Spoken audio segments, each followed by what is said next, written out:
কবি জসীমউদ্দীনের লেখা কবর কবিতাটি।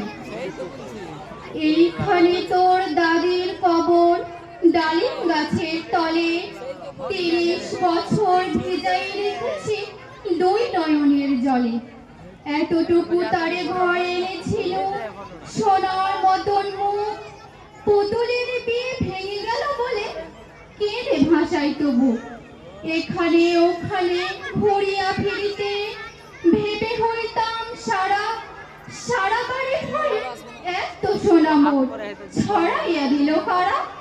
সোনালি উষার সোনা মুক্তার আমার নয়নে ভরি, লাঙল লইয়া খেতে ছুটিলাম গায়ের পথ ধরি।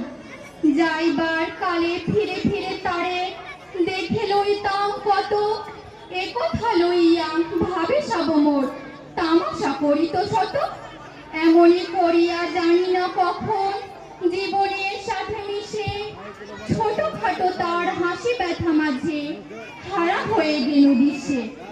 বাপের বাড়িতে যাইবার কালে কহিত ধরিয়া পা, আমারে দেখিতে যাইও কিন্তু উজানতলির গা।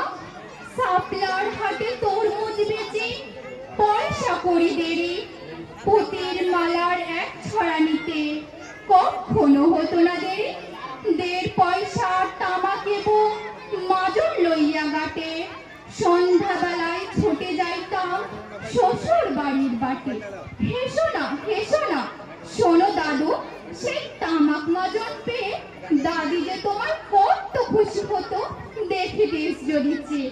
নথনের নেড়ে কহিত হাসিয়া, এতদিন পরে এলে পথ পানে চেয়ে আমি যে হেথায় কেঁদে মরি আঁখি জলে।